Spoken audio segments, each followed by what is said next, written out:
Welcome to the Agility in Real Life podcast, Take 5 in Real Life.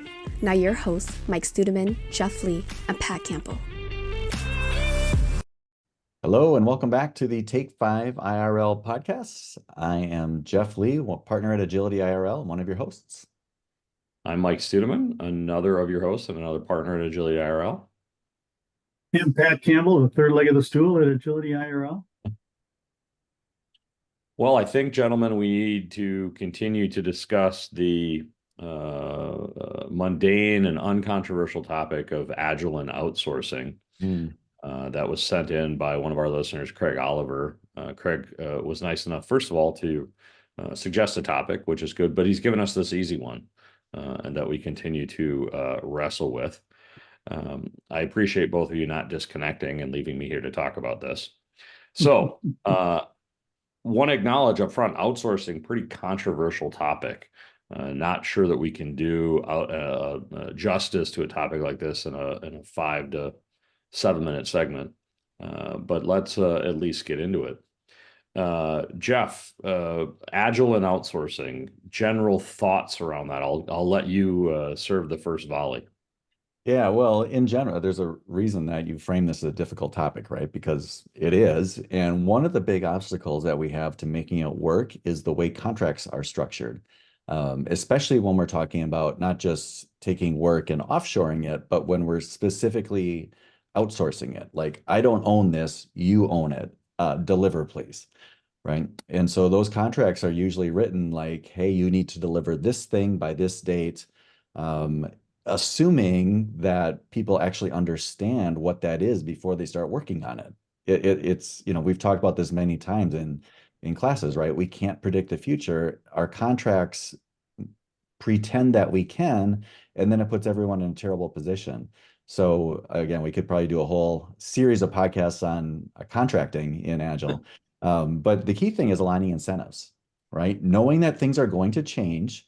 How do we have incentives that mutually benefit the the payer and the person doing the work?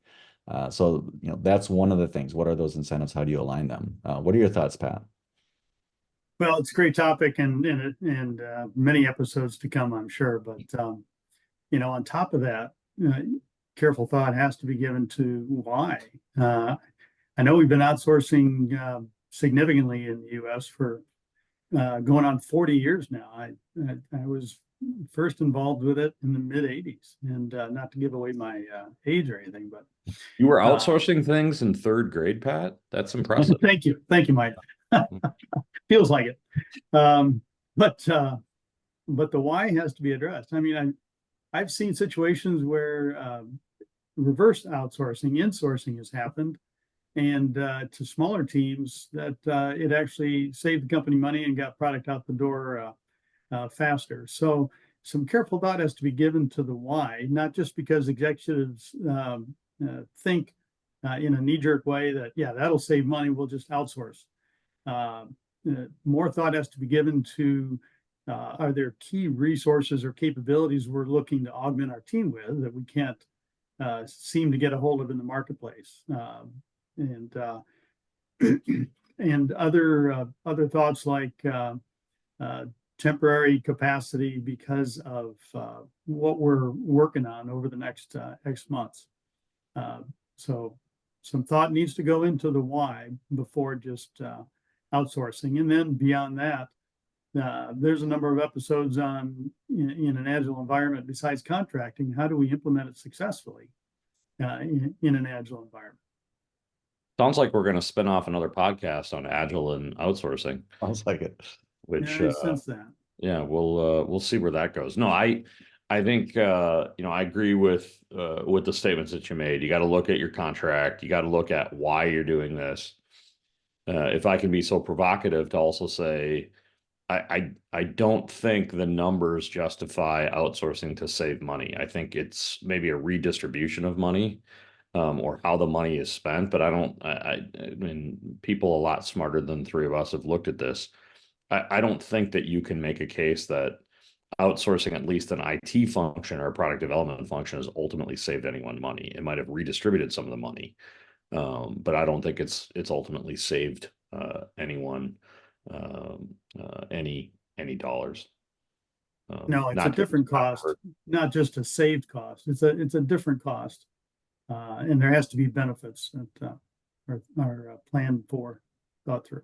Yeah, some of the obvious things here are, communication, right? And we've seen this over and over again where we have offshore teams who seem like they're not performing, and then they'll do a personnel swap and bring some offshore people to be the onshore representative, and you realize this person's brilliant, right? They're great at their job. Their hands are tied. They just can't do a great job in this scenario because of communication. So what are you offshoring, and how are you going to make up for that communication gap is a huge thing to think about.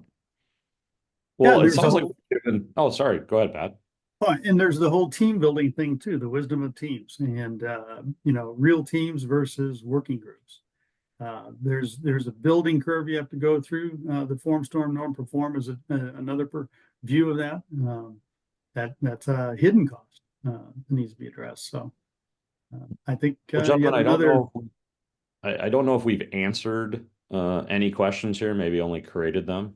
But we are at our time limit. So I thank you. I thank our audience, and we'll definitely be talking about this topic again in a future episode.